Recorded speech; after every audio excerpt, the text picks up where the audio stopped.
Kita membahas insya Allah selalu pakai dalil. Quran, hadis, karena ini pelajaran sunnah mesti ada hadisnya. Nanti pertemuan berikutnya saya bawakan contoh kitabnya supaya bisa ditunjukkan. Kalau perlu nanti saya kopikan dulu supaya teman-teman mendapat bagiannya dan nanti tinggal kami upload, Anda tinggal download saja dari situ ya, sehingga masuk ke handphone masing-masing. Sepakat? Alhamdulillah. Yuk siap-siap. Hadis nggak perlu dihafal kalau ini. Hadis itu tidak menuntut hafalan. Dihafal bagus. Dihafal bagus, tapi tidak menuntut hafalan. Hadis itu yang penting paham, lakukan. Kalau Quran dihafal, setiap hurufnya ada pahala. Setiap hurufnya. Dan paling banyak nyari pahala itu menghafal Quran. Paling banyak.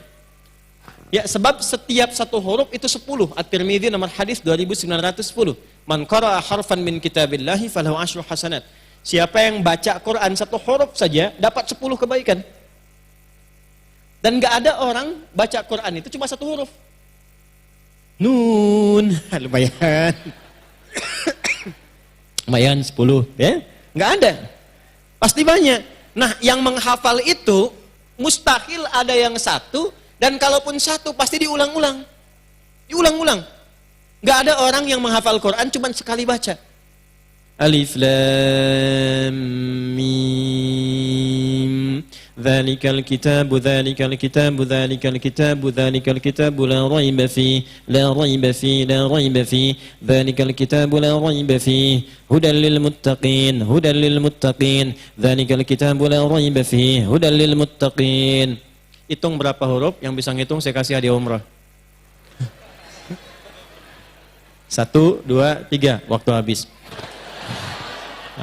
Nggak ada orang baca ngapalin Quran tuh nggak mungkin cuma sehuruf, nggak mungkin sekali baca. Berapa pahalanya tuh? Maka jadikan motivasi itu ya, hafalkan ini hadisnya. Yuk kita masuk ke hadisnya dulu. Langsung saja.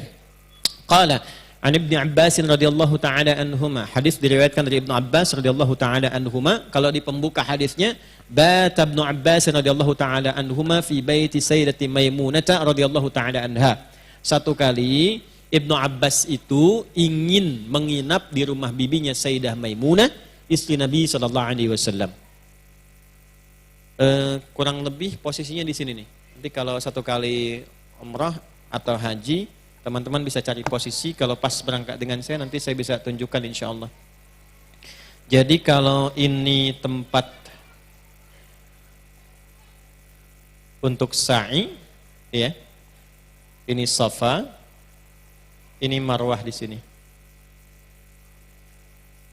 Ya. Nggak usah begini Pak, nggak akan kelihatan dari belakangnya. Nggak apa-apa.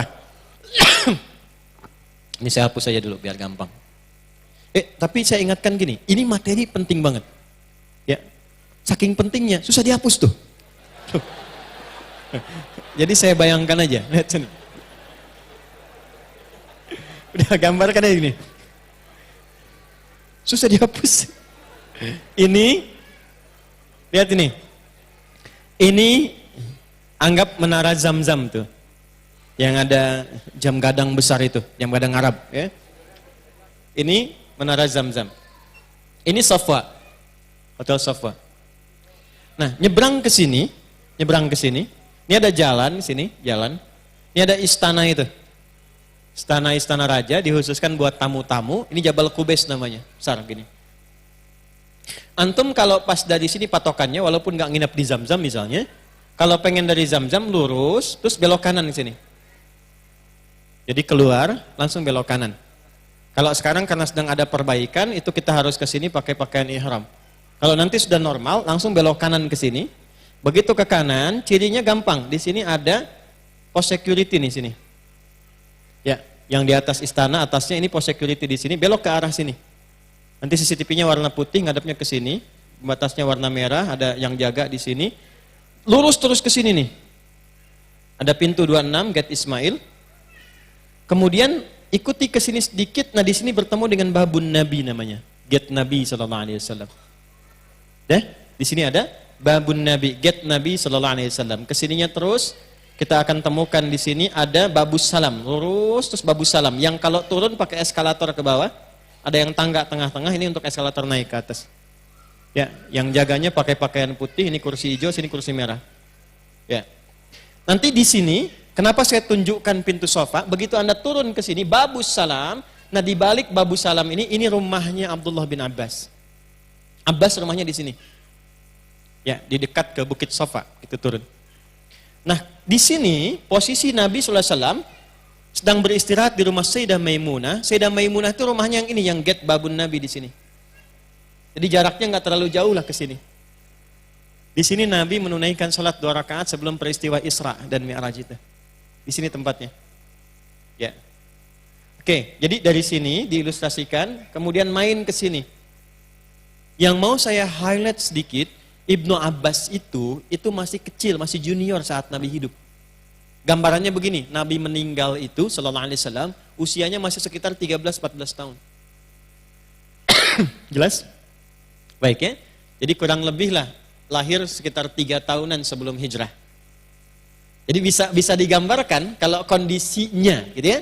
Ini di awal-awal masa tinggal di situ. Jadi kan fatrahnya pasti fatrah Mekah kan? Karena setelah Madinah kan beliau hijrah kan? Baik. Jadi kurang lebih usianya masih kecil. 2-3 tahunan begitu. Ya, usia berapa?